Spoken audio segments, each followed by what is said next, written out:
Hello, ಎಲ್ರಿಗೂ ನಮಸ್ಕಾರ. ನನ್ನ ಹೆಸರು ಸುಚಿತ್ರಾ ಅಂಥೇಳಿ. ನಾನಿವತ್ತು ಫಸ್ಟ್ ವ್ಲಾಗ್ನ ಮಾಡಬೇಕಂತ ಹೇಳಿ ಮಾಡ್ತಾ ಇದ್ದೇನೆ. This is my first vlog.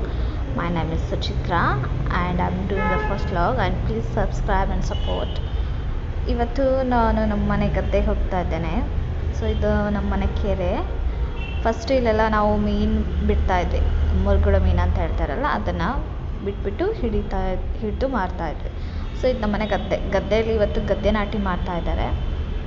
ಅದಕ್ಕೋಸ್ಕರ ನಾನು ಮಂಗಳೂರಿಂದ ನಮ್ಮ ಊರಿಗೆ ಬಂದಿದ್ದೀನಿ ಗದ್ದೆ ನಾಟಿ ಮಾಡೋದಕ್ಕಲ್ಲ, ಕುಕ್ಕಿಂಗಿಗೆಲ್ಲ ಹೆಲ್ಪ್ ಮಾಡೋಣ ಅಂತ ಹೇಳ್ಕೊಂಡು. ಸೊ ಇದು ಎಂತ ಹೇಳಿದರೆ, ಇದು ನಮ್ಮನೆ ಗದ್ದೆ. ಆ ಕಡೆ ಟ್ರಾಕ್ಟರ್ ಹೂಡ್ತಾ ಇದೆ, ಅದಕ್ಕೆ ಪಟ ಬೆಳೆಯೋದು ಅಂತ ಹೇಳ್ತಾರೆ. ಮೋಸ್ಟ್ ಆಫ್ ದಿ ಹಳ್ಳಿಲಿ ಇರೋರಿಗೆಲ್ಲರಿಗೂ ಗೊತ್ತಿರ್ತದೆ. ಯಾರಿಗೆ ಗೊತ್ತಿಲ್ಲ ಅವ್ರಿಗೆ ನಾನು ಎಕ್ಸ್ಪ್ಲೇನ್ ಮಾಡ್ತೀನಿ. ಇದಂತ ಹೇಳಿದ್ರೆ, ಅದು ಭತ್ತ ಇರ್ತದಲ್ಲ, ಭತ್ತನ ನಾವು ಸಸಿನ ಕಟ್ಬಿಟ್ಟು ಆ ಥರ ನೋಡಿ, ಆ ಥರ ಇದೆಯಲ್ಲ ಗ್ರೀನ್. ಸೊ ಅದನ್ನು ನಾವು ತೆಗೆದ್ಬಿಟ್ಟು ಒಂದು ಕಂತೆ ಮಾಡಿ ಇಟ್ಟಿರ್ತೇವೆ. ಸೊ ಅದನ್ನು ಹೀಗೆ ಇಷ್ಟು ಡಿಸ್ಟೆನ್ಸಲ್ಲಿ ಬಿಟ್ಟು ನಾವು ನೋಡಬೇಕು. ಇದು ನಿಜವಾದ ವಿಧಾನ. ಕೆಲವೊಬ್ಬರು ಸಾಲು ಇಟ್ಕೊಂಡು ಮಾಡ್ತಾರೆ, ಅಂದರೆ ಏನು ಹೇಳ್ತಾರೆ, ಸಾಲು ನಾಟಿ ಅಂತ ಹೇಳಿ. ಕೆಲವೊಬ್ಬರು ಹೀಗೆ ಕರೆಕ್ಟ್ ಡಿಸ್ಟೆನ್ಸಲ್ಲಿ ಇಟ್ಕೊಂಡು ಹೋಗ್ತಾರೆ. ಸಾಲು ಅಂತ ಹೇಳಿದರೆ ಒಂದೇ ಸಾಲಲ್ಲಿ ಬರಬೇಕು, ಆ ಥರ ಆಗಿ. ಈ ಥರ ನಾರ್ಮಲಾಗಿ ಕೂಡ ನಾಟಿ ಮಾಡ್ತಾರೆ. ಮತ್ತು ನೀರೇ ಇಲ್ಲ ಗದ್ದೆಯಲ್ಲಿ, ಯಾಕೆಂದರೆ ಮಳೆನೇ ಇಲ್ಲ ಅಲ್ಲ ಇವಾಗ. ಸೊ ಹಾಗೆ ನೀರೇ ಇಲ್ಲ. ನಾನು ಇಸ್ತಾ ಇದ್ದೇನೆ ಇವಾಗ ಇದೆಲ್ಲ. ಇದು ಆ್ಯಕ್ಚುಲಿ ನಾನು ನಟ್ಟು ಈಚೆ ಎಲ್ಲ ಸ್ಪೇಸ್ ಬಿಟ್ಟಿದ್ದಾರೆ ಟ್ಯಾಕ್ಟರ್ ಹೋಗಲಿಕ್ಕೆ. ಬಿಕಾಸ್ ಟ್ಯಾಕ್ಟರು ಹೂಡ್ತಾ ಇರ್ತದಲ್ಲ, ಸೊ ಅದು ಹೋಗಿದೆ ಆಲ್ರೆಡಿ. ಅದು ರಿಟರ್ನ್ ಬರುವಾಗ ಸ್ಪೇಸ್ ಬೇಕಲ್ಲ, ಅದಕ್ಕೋಸ್ಕರ ಅದು ಸ್ಪೇಸ್ ಬಿಟ್ಟಿದ್ದಾರೆ.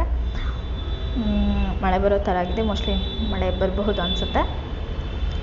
ಇವತ್ತು ಎಲ್ರಿಗೂ ಊಟದ ಸಮಯ. ಈಗ ಊಟ ತೊಗೊಂಬಂದಿದ್ದೇವೆ. ಸೊ ಊಟ ಮಾಡ್ತಾ ಇದ್ದಾರೆ. ಇಲ್ಲಿ ನಮ್ಮ ಮಾವ, ಅತ್ತೆ ಎಲ್ಲ ಊರಿಂದ ಬಂದಿದ್ದಾರೆ. ಸೊ ಇದು ನನ್ನ ತಂಗಿ. ಮತ್ತು ಇಲ್ಲಿ ನಾಟಿ ಮಾಡ್ಲಿಕ್ಕೆ ಬಂದಂಥ ಎಲ್ಲ ಜನರು ಎಲ್ಲರೂ. ಮತ್ತು ಆ ಕಡೆ ಒಂದು ಗ್ರೂಪಲ್ಲಿ ಊಟ ಮಾಡ್ತಾ ಇದ್ದಾರೆ, ಅದು ಬೇರೆಯವ್ರ ಮನೆಯದು. ಈ ಕಡೆ ಸಹ ನಾಟಿ ಮಾಡ್ತಾ ಇದ್ದಾರೆ. ಸೊ ನೋಡಿ ನಮ್ಮ ಊರು ಗದ್ದೆ ಹೇಗಿದೆ, ಸೊ ನಮ್ಮೂರ ಪರಿಸರ ಹೇಗಿದೆ. ಸೊ ಇಟ್ಸ್ ವೆರಿ ನೈಸ್ ಅಲ್ಲ, ಗುಡ್ ಆ್ಯಕ್ಚುಲಿ. ಸೊ ಊಟ ಆದ ನಂತರ ಕಮ್ ಬ್ಯಾಕ್ ಟು ಇದು. ಮತ್ತು ನಾವು ಊರಿಗೆ ರಿಟರ್ನ್ ಹೋಗ್ಬೇಕಂತ ಹೇಳಿ ನಾನು ರೆಡಿ ಆಗ್ತಾ ಇದ್ದೇನೆ. ಅದಕ್ಕಿಂತ ಮೊದಲು ಏನಾಯಿತು ಅಂತ ಹೇಳಿದರೆ, ಫುಲ್ ಮೋಡ ಆಗಿದ್ದ ಕಾರಣ ಫುಲ್ ಮಳೆ ಬಂದುಬಿಡ್ತು. ನಾವು ಊಟನೇ ಮಾಡಲಿಲ್ಲ. ಅವರಿಗೆಲ್ಲ ಊಟ ಬಡಿಸಿ ಆದ ನಂತರ ನಾವು ಊಟ ಮಾಡುವ ಅಂತ ಹೇಳಿದ್ದೆ. ಆದರೆ ಊಟ ಮಾಡಲಿಕ್ಕೇ ಆಗಲಿಲ್ಲ. ಅಷ್ಟೊತ್ತಿಗೆ ಆಗಬೇಕಾದ್ರೆ ಜೋರು ಮಳೆ ಬಂದಲಿಕ್ಕೆ ಸ್ಟಾರ್ಟ್ ಆಯಿತು. ನಾವು ಸ್ಟೈಲ್ ಮಾಡಿಕೊಂಡು, ಅದೇನು ಹೇಳ್ತಾರೆ, ಪ್ಲಾಸ್ಟಿಕ್ ಇರ್ತದಲ್ಲ, ಸೊ ಪ್ಲಾಸ್ಟಿಕ್ ಎಲ್ಲ ಹಾಕೊಂಡು ಗದ್ದೆಯಲ್ಲಿ ಕೆಲಸ ಮಾಡೋರು ತೊಗೊಂಬಂದಿರ್ತಾರೆ. ನಾವು ಊಟ ಕೊಟ್ಬರೋಣ ಅಂತ ಹೋಗಿ ಬಂದಿದ್ವಲ್ಲ, ಸೊ ಹಾಗಾಗಿ ಇದು ತೊಗೊಂಬಂದಿರಲಿಲ್ಲ, ಪ್ಲಾಸ್ಟಿಕ್ ತೊಗೊಂಬಂದಿರಲಿಲ್ಲ. ಛತ್ರಿ ತೊಗೊಂಬಂದಿದ್ವಿ, ಕೊಡೆ ತೊಗೊಂಬಂದಿದ್ವಿ. ಸೊ ಕೊಡೆಯಲ್ಲಿ ಸ್ವಲ್ಪ ಜನ ನಿಲ್ಲಕ್ಕಾಗಿದೆಲ್ಲ, ಹಾಗಾಗಿ ಕೊಟ್ಬಿಟ್ಟು ಮನೆಗೆ ಬಂದು ಊಟ ಮಾಡಿಕೊಂಡು ಆದ ನಂತರ ಹೊರಟು ರಿಟರ್ನ್ ಬ್ಯಾಕ್ ಟು ಮಂಗಳೂರಿಗೆ ನಾನೀಗ ಹೋಗ್ತಾ ಇದ್ದೇನೆ. ಇದು ನಮ್ಮ ಊರು ದೋಣಿಗಲ್ ಅಂತ ಹೇಳಿ, ಸಕಲೇಶಪುರ ತಾಲೂಕು. ಹೇಗಿದೆ ಕ್ಲೈಮೇಟ್ ಎಲ್ಲ ಚೆನ್ನಾಗಿದೆ. ಸೊ ಟೂರಿಸ್ಟ್ ಬರಲಿಕ್ಕಿದ್ದವರಿಗೆಲ್ಲ ಬನ್ನಿ, ಒಳ್ಳೆ ನೇಚರ್ ಫ್ರೆಂಡ್ಲಿ ಪ್ಲೇಸ್ ಅಂತ ಹೇಳ್ಬೋದು.